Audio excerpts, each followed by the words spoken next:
Julia, great to see you. Welcome to Popternative. Thanks for having me. Hi, good to see you. It's interesting because I feel like it's different depending on the project, but I love because being like a creative myself as well, like that script to screen journey is really interesting because you read a script and then you actually go and film it. For this one specifically, what was it like with Chosen Family? What was it like kind of reading what was going on and then actually seeing it come to life on screen? The script was really, really good. I mean, I have a very short attention span when it comes to scripts, and this one really grabbed me and it made me laugh out loud. And I was also really excited to work with Heather as a director. So it was an easy yes for me. It was really fun. She made going to work every day really fun. Absolutely. It's interesting because your character, but everyone's character, Heather's character, I'm watching this and it kind of has this like self-reflection, figuring things out. Characters are lost, right? Like everyone we kind of meet is having these conversations, trying to figure things out. And I'm wondering from an acting storytelling perspective, and maybe you've played, maybe this was not as big of an example compared to previous projects, but what's it like from an acting perspective playing lost characters that are finding themselves? Is it more fun? Is it more challenging? Because from the viewer perspective, Julia, watching it, they don't know they're lost, right? So I just find that really interesting. I thought this character was really fun and actually, you know, screaming for attention and for somebody to see her pain. But again, it's handled from a comedic perspective, so she on the surface just acts like a kind of bratty toddler. Yeah. Um, to be able to play that is really fun because you're not allowed to act that way in real life. Yeah, for sure. But it's like there's a misunderstood component, right? Like there's always this whole like there's always this narrative of if villains actually exist or they just kind of misunderstood characters, right? Which is interesting. Right. Right. I don't think, I mean, yeah, I think she's misunderstood in that later in the film we discover some things that have happened to her that like not justify her behavior, but make you understand Yeah. or have compassion for her. She's also her parents like really indulge her behavior and sort of like I mean, a psychologist would have a field day with this film. A family therapist would have a field day with this film. Like the parents reinforce all of her negative behavior instead of any of the Absolutely. positive, if there is any. I mean, spoiler alert, if it's been out for a while, I mean, your character in Orphan First Kill, that's a villain. Let's just say that. Yes, that is a sociopath. That's a sociopath. Absolutely. So much happens before you go to camera on a project, right? Specifically with Chosen Family, I mean, indie film, and there's a lot kind of happening. So from an acting storyteller perspective, you can see it as two journeys, right? Before filming something and then after filming something, or do you see it as one big journey with multiple steps in between? I'm curious about that. Oh, well, just as an actress, usually there's like this you have the actual production and then you have this huge break while the movie is being finished and edited and all that, Yep. and then you come back and promote it. Heather sent me this script like a few years ago when she was getting it financed and getting it set up, which is kind of a long process for an independent film, Yeah. and it was really inspiring to see her get it done from start to finish. How separate are past projects mindset wise preparation? Because your body of work is incredible, Julia, but it's also not only different kind of worlds, but you've played different characters. And I think that's credit to just how amazing you are as an actor. Seriously. I just want to know, like, do you bring kind of mindsets of preparation wise from past projects to something like this, Chosen Family, or are they completely separate once you wrap them? Um, I mean, I think you naturally bring Yeah. so much of your previous experiences just as a human being, Mhm. but I think I felt very free on this set. Like I didn't have to think too hard, Mhm. and that is probably something I've like picked up along the way. Yeah. But it was also maybe a bit Heather's influence. Mhm. Like she had written a really great script, and I thought I just have to deliver this. And she really didn't. She encouraged me to not hold back, so that was great. She puts everybody at ease too, which helps. Yeah, absolutely. Do you remember kind of the first conversations with her about this film and then the like the last like or few conversations? Like what were those like specifically? She sent you the script, you talked about it a little bit, but then what was that like kind of when you actually went and filmed it? She was very open about how close this story is to her own life and her own family Yeah. and relationships. Mhm. But again, what's great about Heather's approach is that she looks at it through a comedic lens instead Mhm. of, she's clearly done the work that she can laugh about these characters. Uh, and that trickles down to the performers, I think.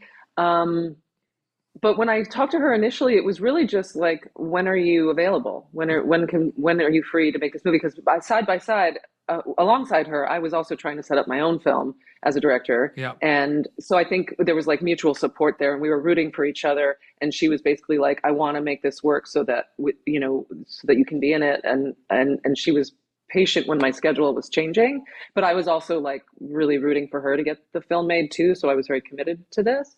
Yeah, absolutely. No, I'm a filmmaker as well, involved with some indies too. I know it's a whole process just kind of getting them done, right? So Yeah. Yeah. which is awesome.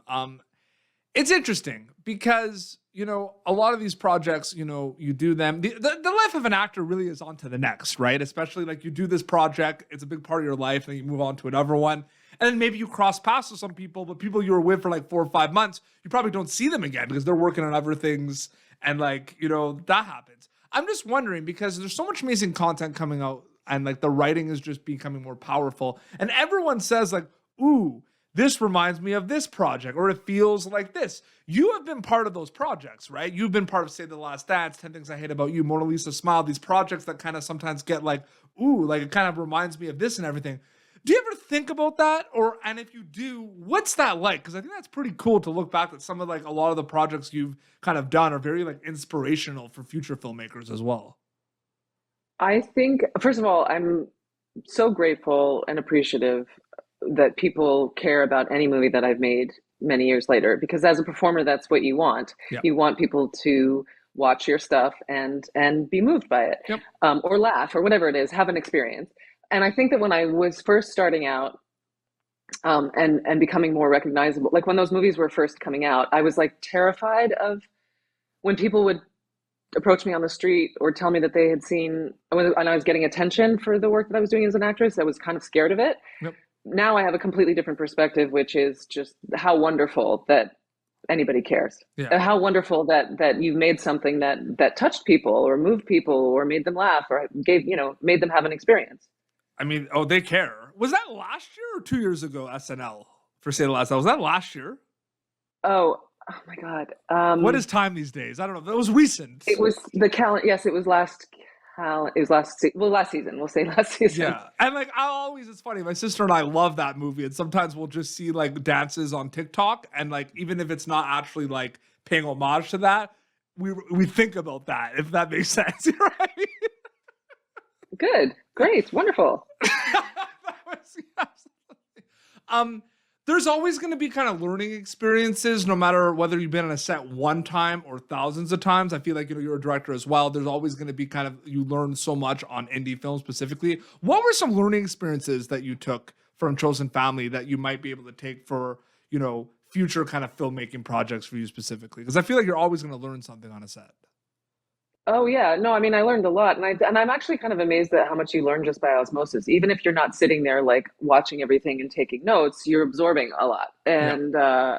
And I think Heather did a lot that I would emulate. Meaning, she was very. A lot of times when somebody's written their own script and they go to direct it, I think they have a very clear idea of the performances that they want to get out of other people, and you can feel that as an actor. Whereas Heather, even though she had written her own script and this was her directing baby, she that's a weird expression, but you get what I'm saying. 100%. She was very open to what the actors would bring to each role. Yeah. Even though these are characters that are based on people in her own life, she was very open to what we would bring to the table.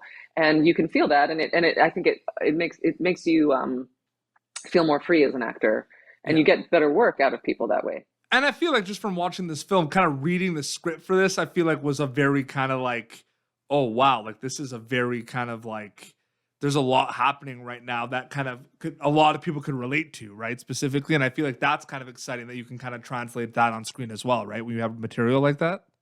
Yeah, no, it's very relatable. Even if you come from a great family and that's not dysfunctional, I think these are heightened characters, but then it's also, there's just so many like really silly moments in the film that I think are wonderful. It's laughter is cathartic, so it's the kind of movie that is easy to watch and will make you like just have that sort of fun, lighthearted experience. Absolutely. And last question before we wrap up. I mean, I can't wait for people to see Chosen Family, and you're great in it, by the way. Congratulations. Thank you. I did mention Orphan First Kill super quick. It is spooky season right around the corner. There's so much happening in that landscape right now of horror movies. You've worked in that genre here and there. What's that like kind of working in that genre and thinking about that at a time where they've always been around, but there's a big kind of popularity and surge of that genre these days? What's that like for you? Like, do you want to work on more horror movies? Like, what's that like specifically? Orphan was very unique for me. Yeah. I don't like horror movies. I don't watch them. When I was sent the script for Orphan, I was like, I liked the first one actually, but I was like, nah, I don't know. And I think oftentimes, like in horror films, unless you're the villain, you're the victim. And that's like not really fun to do that every day. Yeah. So and then the twist in Orphan was so surprising to me and delicious. I loved playing a sociopath. I mean, you could argue, well, anyway, but it was such a good script and a very unique project, in my opinion. So I was, and it also didn't take itself too seriously. So there were so many things that appealed to me about that movie. It would be hard for me to find another horror movie that could beat that. Absolutely. Just watching horror movies, I feel like it's like just like it feels like adrenaline, like a roller coaster for me. Like I love it. It's like equivalent to me going on a roller coaster. It's like watching a horror movie, but to each their own. Like people have different ways of looking at it. Yeah, no, I'm much more into the rom-coms. Absolutely. And speaking, perfect segue. I mean, Chosen Family, you'll be able to check that out in select theaters and on demand very soon. It was an honor and privilege to speak with you, Julia. Thank you so much for your time, really. So nice to talk to you too. Thank you for tuning in to Popternative. Make sure to check out our past episodes of Popternative on YouTube. This has been an Autograph Communications production.